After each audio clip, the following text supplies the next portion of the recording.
ध्यान से देखिएगा इसको, ठीक है, इंपॉर्टेंट क्वेश्चन है।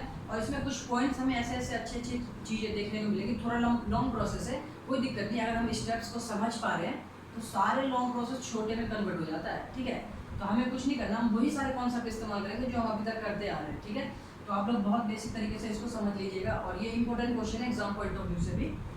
तो हमारे पास जो है क्या कह रहा है कि ऑब्टेन ऑल जीरोज ऑफ ये, ठीक है। हमारे पास एक पॉलिनोमियल दे रखा है, कौन सा पॉलिनोमियल है, बाय क्वाड्रेटिक पॉलिनोमियल है। कौन सा, बाय क्वाड्रेटिक पॉलिनोमियल है। If two of its zeros, इतना इतना दो जीरोज हमारे पास गिवन है। अब एक बात बताइए, सबसे पहले ये कह तो रहा है कि bye find obtain all zeros, कह रहा है कि ऑल जीरोज फाइंड करो। अच्छा, कितने जीरोज है जो हमें ऑल करने हैं, तो पहले ये पता होना चाहिए कि हमें नंबर ऑफ जीरोज है कितने इसमें। तो वो कैसे पता चलेगा, यहाँ से हमारे पास कितना देखा, ये बाय क्वाड्रेटिक है, इसका डिग्री कितना है, डिग्री कितना है इसका 4 है। डिग्री अगर 4 है तो इसका मतलब ये है कि मैक्सिमम जीरोज कितने हो सकते हैं इसके, 4। मैक्सिमम कितने हो सकते हैं, 4, जिसमें से 2 तो हमारे पास गिवन है, 2 हमारे पास गिवन है, तो हमें बाकी के 2 फाइंड करने हैं, ठीक है। 2 जीरो हमें फाइंड करने हैं। तो मैं अगर एक प्रोसेस की बात करूं तो आप लोग पहले मेरा प्रोसेस ही सुन लीजिए, उसके बाद मैं यहाँ करूँगा तो और अच्छे से समझ में आएगा। 2 हमें गिवन है, 2 हमें फाइंड करना है। इसका मतलब ये कि अगर 2 जीरो हमें फाइंड करना है तो हमें कहीं ना कहीं क्वाड्रेटिक इक्वेशन चाहिए। क्वाड्रेटिक इक्वेशन के ही 2 जीरोज होते हैं, क्वाड्रेटिक इक्वेशन चाहिए, और ऑलरेडी ये क्वाड्रेटिक इक्वेशन हमारे पास यहाँ से मिल जाएंगे। क्वाड्रेटिक इक्वेशन यहाँ से हमें मिल जाएंगे, और एक और क्वाड्रेटिक इक्वेशन चाहिए जिससे हमें बाकी के 2 जीरोज मिलेंगे, है ना। तो वो 2 क्वाड्रेटिक इक्वेशन कैसे आएगा, तो अब देखिए जो हमारे पास गिवन है हम उस पर काम करेंगे तो ऑटोमेटिकली हमारे पास सारी बातें आने लगेंगी। ये ठीक है, 2 जीरोज हैं, तो इसका सॉल्यूशन करते हैं हम लोग थोड़ा सा बढ़िया तरीके से, अच्छे से हमें समझना चाहिए, ठीक है। ये हमारे पास तो 2 जीरोज है। अच्छा, एक बात बताइए, जो जीरोज हमारे पास होता है वो होता क्या बेसिकली, एक्स की वैल्यू, जैसे 2 3 लिखा हमने है ना, तो बेसिकली एक्स की वैल्यू तो होती है, एक्स की वैल्यू होती है, और एक्स की वैल्यू मतलब x equal to 2, x equal to 3, तो इसका मतलब एक्स माइनस 2, इसका मतलब एक्स माइनस 3, तो इसका मतलब एक्स माइनस 2, और ये एक्स माइनस 3 इक्वल टू 0। कुछ ऐसा ही तो होता है, ऐसा होता था, ऐसा ऐसा ऐसा ऐसा, ये एक बाय वन करके स्टेप चलता रहता है। तो यहाँ से मैं यहाँ आ सकता हूँ इजीली, इसको मैं ऐसे भी तो लिख सकता हूँ, मल्टीप्लाई करूँगा तो यहाँ से हमारे पास क्वाड्रेटिक इक्वेशन आता है ना। क्वाड्रेटिक इक्वेशन से ही तो पहले फैक्टर में चेंज करते हैं, उसके बाद उसके जीरोज निकालते हैं। तो मैं यहाँ पे भी कुछ ऐसा ही करने वाला हूँ, तो आप लोग उसे बहुत ध्यान से समझिए। क्या कह रहा है यहाँ पे कि हमने कह since 2 zeros are given, 2 zeros given है हमारे पास, कौन कौन सा, √5/3 एंड -√5/3, 2 जीरोज हमारे पास गिवन। इसका मतलब ये होगा कि x की वैल्यू है, ये जो क्वाड्रेटिक पॉलिनोमियल है, तो मैं इसको ऐसे लिख सकता हूँ, x इक्वल टू √5/3 और x इक्वल टू माइनस, इसमें कोई दिक्कत नहीं होनी चाहिए, अभी आप लोगों को हमने देखा है अभी यहाँ पे, इसी को तो ऐसे लिखते हैं, x की वैल्यू तो है और करके लिखते हैं हम लोग, ठीक है। अच्छा, तो अगर ऐसे है तो इसका मतलब मैं ऐसे भी लिख सकता हूँ, x माइनस √5/3 इक्वल टू 0 और x प्लस √5/3 इक्वल टू 0, ऐसे लिख सकता हूँ। ऐसे है तो ऐसे है ना, देख रहे होंगे आप, ठीक है। अच्छा, इसको हम जरा थोड़ा सा याद कीजिए, जब हम स्प्लिट फॉर्म से निकालते हैं तो हम कैसे करते हैं, ये कब आता है, इसके पिछला वाला स्टेप क्या होता है हमारे पास, अच्छा ये भी 0 के इक्वल है, ये भी 0 के इक्वल है, मतलब इन दोनों का मल्टीप्लिकेशन इसके बराबर। तो हमारे पास कुछ ऐसा होगा, x माइनस √5/3, x माइनस एक x प्लस √5/3 इक्वल टू 0। इसके बाद ही तो ये वाला स्टेप होता है, तो मैंने ये लिखा है, ठीक है। अच्छा देखिए, ये a प्लस बी और a माइनस बी है ना, algebraic form, a plus b a minus b हमारे पास होता है ना, ये देखो a square minus b square क्या होता है, a plus b a minus b. तो इसका मतलब ये कि एक्स स्क्वायर क्या होता है, a square minus b square, x square minus √5 का, ऐसा लिख सकता हूँ, ठीक है। ये तो एक्स स्क्वायर माइनस 5/0 और हमें ये स्क्वायर हुआ है ना, ये स्क्वायर ये क्यूब से स्क्वायर रूट से क्या हो जाएगा, कैंसिल हो जाएगा, ठीक है। तो यहाँ से इक्वल टू 0 इसको यहाँ मल्टीप्लाई कर दीजिए, 3x² माइनस 5/3 इक्वल टू 0। तो हमें पास जो हमारे पास जो क्वाड्रेटिक इक्वेशन है जिसके जीरोज ये दोनों हैं, वो कौन सा क्वाड्रेटिक इक्वेशन है, ये रहा। इसको इधर मल्टीप्लाई कर दीजिए आप लोग, ये 3x² माइनस 5 इक्वल टू 0। तो हमारे पास क्वाड्रेटिक पॉलिनोमियल ये रहा, क्वाड्रेटिक इक्वेशन ये रहा। तो इसका मतलब ये कि हम क्वाड्रेटिक इक्वेशन निकाल चुके हैं। हमारे पास अब एक क्वाड्रेटिक पॉलिनोमियल है, क्योंकि ये तो सिर्फ क्वाड्रेटिक पॉलिनोमियल है, ये क्वाड्रेटिक इक्वेशन है, ठीक है। तो इसका मतलब ये हो गया कि ये एक क्वाड्रेटिक पॉलिनोमियल है, तो मैं इससे इसको अगर डिवाइड करूं तो एक दूसरा क्वाड्रेटिक पॉलिनोमियल हमारे पास आएगा। अगर इससे इसको डिवाइड करूं तो सबसे पहले तो मैं यहाँ से एक बात बोल सकता हूँ कि ये जो है इसका फैक्टर होगा, है ना, ये इसका फैक्टर होगा। दैट मीन्स कि रिमाइंडर 0 आएगा ही आएगा, और रिमाइंडर 0 आएगा तो जो कोशिएंट आएगा हमारे पास क्वाड्रेटिक इक्वेशन, क्वाड्रेटिक पॉलिनोमियल जो आएगा वो हमें बाकी के 2 जीरोस देगा। कैसे देगा, अब इसको मैं इससे डिवाइड करने वाला हूँ, ठीक है। मैं इसे रफ कर देता हूँ, आप लोग इसे नोट डाउन कर लीजिएगा, ठीक है।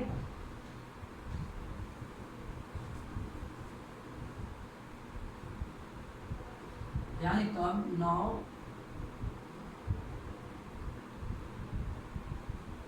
we have quadratic polynomial 3x² minus 5। ये अब डिवाइड करेंगे किसको, will divide p of x, इसको नाम दे दीजिए आप लोग p ऑफ x, है ना, वो बड़ा टर्म है, लिखने की कोई ज़रूरत नहीं है। तो स्टार्ट करते हैं हम लोग अपना divisible, 3x⁴ plus 6x³ minus 2x² 10x minus 5, ठीक है। इसे डिवाइड करेंगे 3x² माइनस 5, ठीक है। अब जल्दी से हम अपना प्रोसेस लगाते हैं डिविजिबल का, कोई दिक्कत नहीं, डिवीजन का प्रोसेस। 3x² यहाँ 3x4 मतलब कि x² से मल्टीप्लाई करना होगा, यहाँ पे 3x⁴ और बच जाएगा यहाँ 5x² आएगा ना, तो यहाँ पे मैं लिख देता हूँ माइनस का 5x², ये माइनस और ये प्लस, ये तो 0 हो जाएगा, ये आएगा 6x³ ऊपर, और ये दोनों का कैलकुलेट करेंगे तो हम लोग क्या आएगा, प्लस का 3x², तो ऊपर से एक टर्म आप लोग आ रही है माइनस का 10x, ठीक है, माइनस का 10x आ गया। ये 6x³ है, यहाँ x² है, तो मतलब 2 से मल्टीप्लाई करना होगा मुझे, 2x से, है ना, प्लस का 2x से करेंगे तो 3 2 6 और x² इंटू x³ ठीक है, और ये माइनस का 10x तो ये माइनस ये प्लस ये 0, ये तो 0 हो जाएगा, ये खत्म हो जाएगा हमारे पास, यहाँ पे 3x² और ये भी 0 हो जाएगा, है ना, ये भी हमारा 0 कैंसिल आउट हो जाएगा। ऊपर से एक टर्म हम और उतार लेते हैं, ये माइनस का 5, इसके सामने यहाँ पर उतार माइनस 5, ठीक है, क्या आएगा -5। अब क्या कीजिए आप लोग, 3x² माइनस 5, देखिए सेम टर्म मिल रहा है तो 1 से मल्टीप्लाई कर देते हैं उधर, 1 से मल्टीप्लाई प्लस 1, तो ये 3x² माइनस 5, ये माइनस और ये प्लस, ये 0 0, इसका मतलब रिमाइंडर कितना आ गया 0। इसका मतलब ये इसका फैक्टर है। अब इसका मतलब ये भी हो चुका है कि ये इसका भी फैक्टर है, ये भी इसका फैक्टर है, तभी तो रिमाइंडर 0 आया। आप लोग यहाँ से देखें ना, मैं जब लिखता हूँ 6 2 × 3 तो ये भी इसका फैक्टर होता है और ये भी इसका फैक्टर होता है। ध्यान से मैं बेसिक चीज़ इसलिए बता देता हूँ ताकि आप लोग चीज़ों को रिलेट कर सके, कनेक्ट कर सके, चीज़ों को समझ सके, ठीक है। तो ये ऐसा ही तो होता है कुछ, अगर मैं ऐसे करता हूँ तो ये 6 0, तो इन दोनों का मल्टीप्लाई, ये भी इसका फैक्टर है और ये भी इसका फैक्टर है, दोनों फैक्टर होगा, रिमाइंडर 0 आ रहा है, ठीक है। तो हमारे पास अब जो quadratic we got a required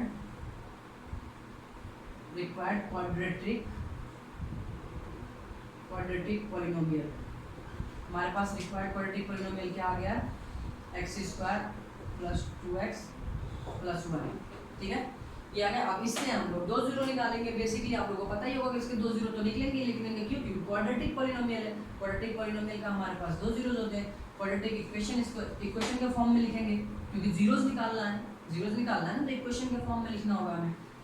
तो यहाँ से आ जाएगा ये x² प्लस, आप लोग यहाँ देख ही पा रहे हो कि ये x + 1 का होल स्क्वायर होगा, a², वैसे भी कर सकते हैं स्प्लिट फॉर्म से भी, यहाँ तो मुझे दिख रहा है तो मैं क्यों उतरा, a² प्लस b²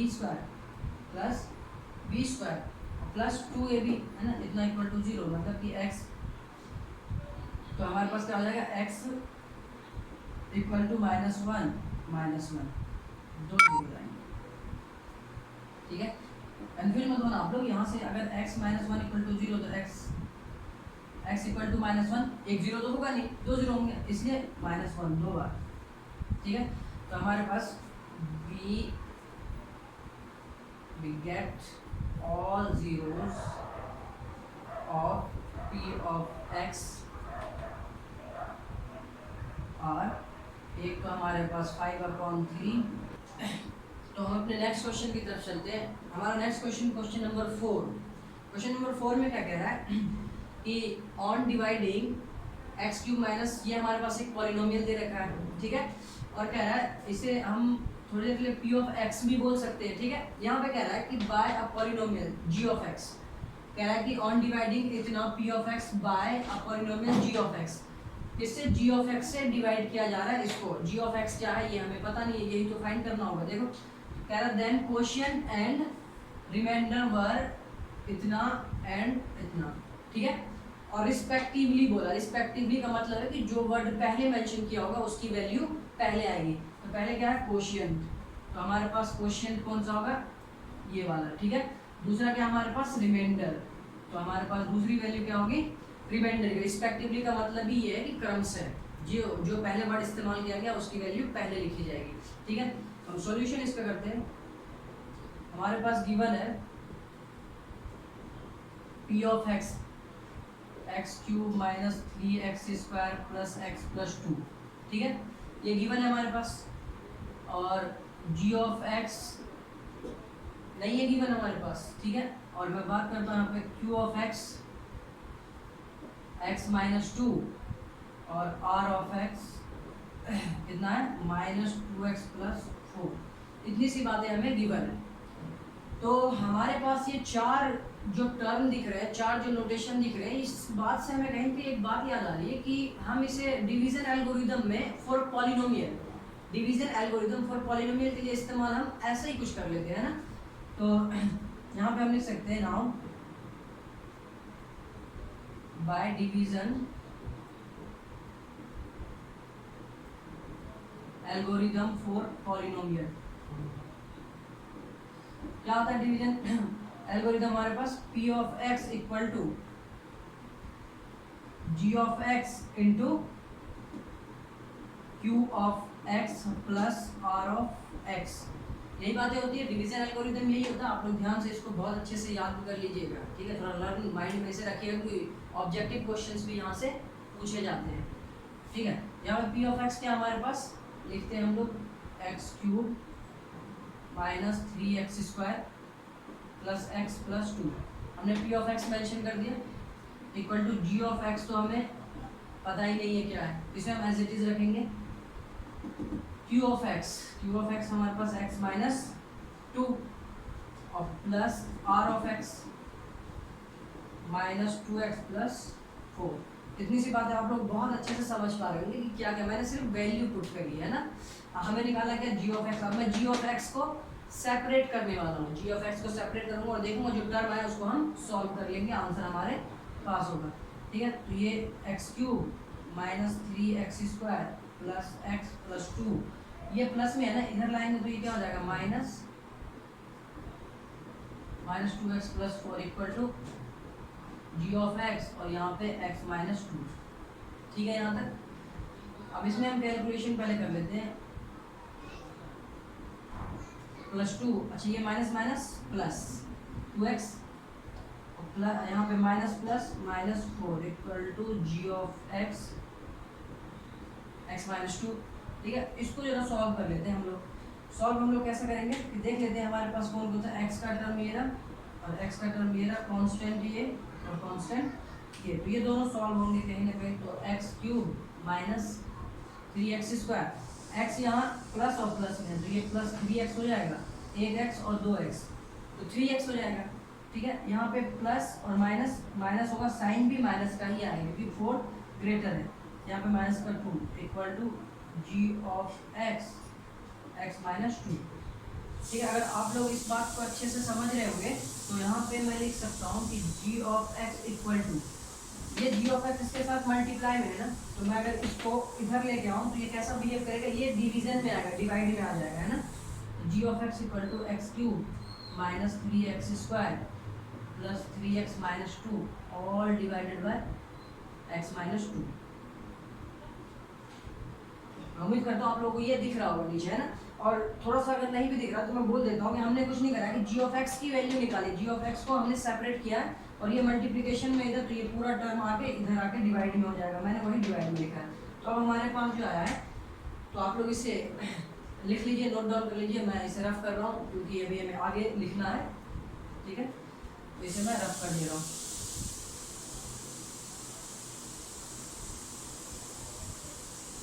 आप लोग पॉज करके आराम से चीज़ों को लिख लें, ठीक है। हमारे पास यहाँ पे G of x equal to X cube minus 3x square plus 3x minus 2 और डिवाइडेड बाय x माइनस 2। इतनी सी बात तक हम लोग पहुँच पाए हैं, ठीक है। इसे मैं मिटा देता हूँ। अब जरा ध्यान से देखिए कि जी ऑफ एक्स हमारे पास वैल्यू आ जाएगी कब, जब हम इसको इजीली इसको इससे डिवाइड कर देते हैं ना। इसको अगर मैं इससे डिवाइड कर दूं तो जो कोशिएंट आएगा, है ना, इसको अगर मैं इससे डिवाइड कर दूं तो जो कोशिएंट आएगा वही हमारा क्या होगा, जी ऑफ एक्स होगा, ठीक है। तो यहाँ पे हम लिख लेते हैं G of X is the quotient on dividing X cube minus 3x square plus 3x minus 2 by x minus 2, ठीक है। इससे अगर मैं डिवाइड करूँगा तो जो हमारे पास कोशिएंट आएगा वही हमारा क्या होगा, जी ऑफ एक्स। डिवाइड कर लेते हैं हम लोग बहुत easily, x cube minus 3x square plus 3x minus 2, ठीक है। ऐसा हमने रख लिया, डिवाइड कर लेते हैं इसको। यहाँ एक्स क्यूब है, ये एक्स है, तो किससे मल्टीप्लाई करूँगा, एक्स में जो एक्स क्यूब आएगा, तो यहाँ पे एक्स स्क्वायर है, एक्स स्क्वायर तो ये एक्स क्यूब हो गया माइनस 2x स्क्वायर हो जाएगा, ठीक है। ये माइनस और ये प्लस, ये कैसे हुआ, ये हम पीछे बात कर चुके, तो आप लोग वहाँ से ये चीज़ों को समझ पा रहे होंगे।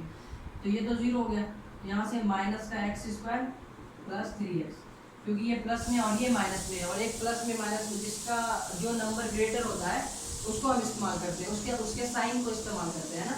तो 3 यहाँ पे इससे ग्रेटर, इसलिए 3 का सिंबल माइनस है, तो मैंने माइनस ले लिया साइन, एक्स स्क्वायर प्लस 3 ऊपर से प्लस 3x हमने डाल दिया। तो एक्स स्क्वायर, एक्स में मैं क्या मल्टीप्लाई करूँगा, माइनस एक्स से कर दूंगा, है ना। माइनस एक्स से करूँगा तो ये माइनस एक्स स्क्वायर और माइनस माइनस प्लस 2x, तो ये प्लस हो जाएगा, ये माइनस होगा, ये तो जीरो हो जाएगा। ये कितना आएगा, x, ये कितना आ जाएगा हमारे पास x, ऊपर से मैं एक और उतारूँगा माइनस 2, तो यहाँ x माइनस 2 है, यहाँ भी x माइनस 2 है, तो किससे करूँगा, प्लस 1 से x माइनस 2, ये प्लस और ये भी सॉरी ये माइनस और ये प्लस, तो यहाँ क्या आ जाएगा, जीरो, रिमाइंडर जीरो आ गया, तो हमारे पास क्या हो जाएगा, hence g of x equal to जो कोशिएंट है उसका x square minus x plus 1, यही हमारी जी ऑफ एक्स की वैल्यू होगी। तो यही हमारा वो जी ऑफ एक्स जिसको इससे डिवाइड करने पे रिमाइंडर इतना आ रहा है और कोशिएंट इतना आ पा रहा है, ठीक है। तो ये वाली बात है। तो आप लोग इसे बहुत अच्छे से समझ में आएंगे, तो इसे आप लोग एक बार खुद से आप लोग कीजिए और अच्छे से समझ में आएगा, और नहीं तो फिर वीडियो को रिवाइंड करके देखिए और बेहतर आप लोग समझ पाएंगे।